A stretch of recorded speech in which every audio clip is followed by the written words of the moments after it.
Hi guys, it's Mike at youarethepath.com, and I'm going to be responding to a message that was sent to me. Somebody wanted me to talk about power, greed, positive and negative, selfishness, and that kind of thing. So this is kind of just off the top of my head. I find that if I try to plan my videos too much, it doesn't come out quite right. So it's all spontaneous, and this is where I am now. In a year, 2 years from now, I may understand this topic in a different way. So this is just where I am now and some of my thoughts on it. A small group of people who have a lust for more power, more control. Now, they say that power corrupts. Absolutely. Why do these people feel this need to gain more control and more power, no matter what it takes, no matter even if they have to kill and enslave millions of people mentally and physically, enslave them? Why do they have this drive? Why? It's a tough question. Power corrupts, absolutely. I guess when they have a taste of power,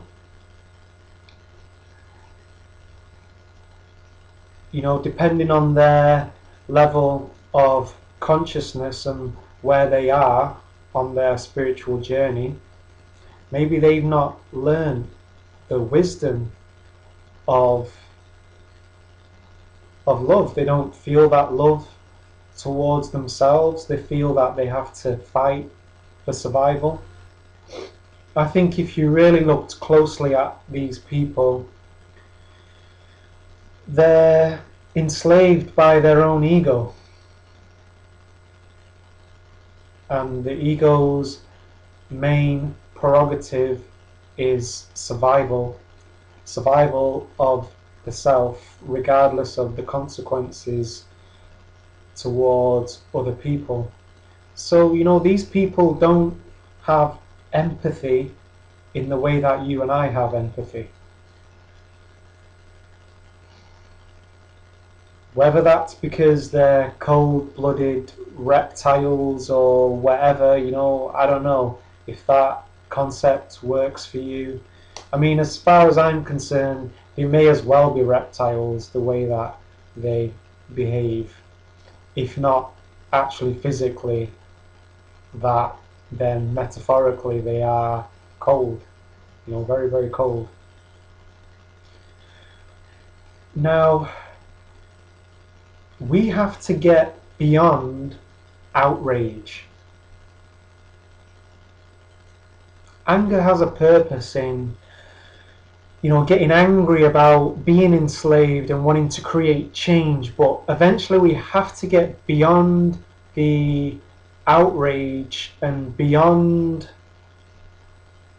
dwelling on conspiracy. Sometimes you can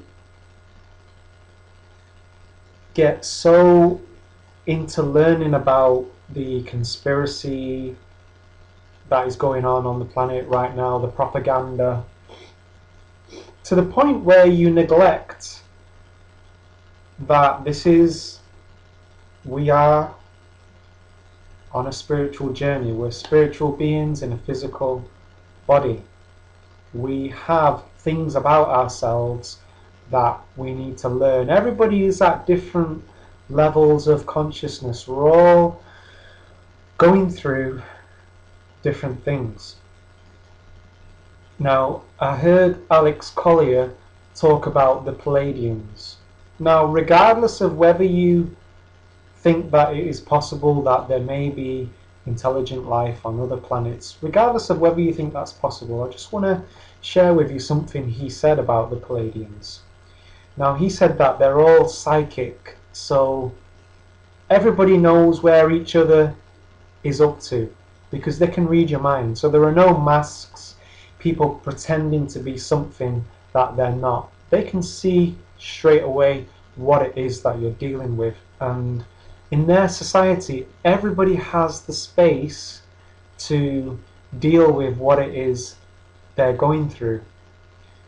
And I give myself that space because in today's society, we're brought up with shame, and to feel shameful about even the most basic of human functions.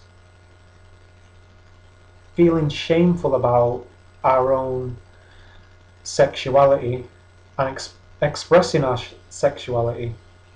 A lot of us as children may have been brought up in a family where sex wasn't talked about,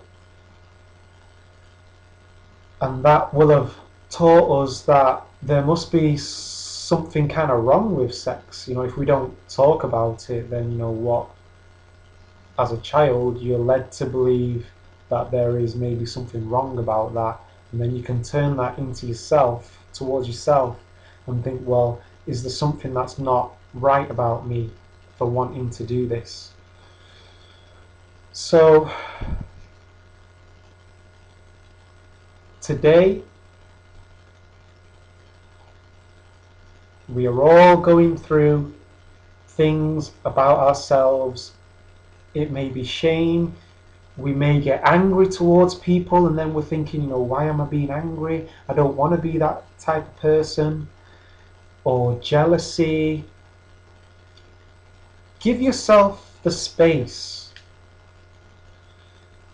Okay, you are where you are, and have the intent to get to the place where you accept yourself, and you have the intent to get to a place where you love everything about yourself, or you're at least willing to know that bad and good is a judgment. A lot of the times we pass judgment on ourselves when really it just is. It is what it is. On this planet right now, horrid things happen on this planet. People are being tortured here in this time. Now, we came down here, we incarnated into these bodies because there were limiting emotions about ourselves that we needed to own into wisdom, and this lifetime in this environment we have been given the best opportunity we could hope for to overcome those limited things about ourselves. And the more that we can overcome, the more wisdom we can gather. Should we need to incarnate into a body again, we at least may incarnate into a more peaceful time in history. Maybe 100, 200 years in the future, where humanity's consciousness is at a level where everybody knows that we are all one, we are all branches of the same tree. And the teaching, do unto others as you would have them do unto you,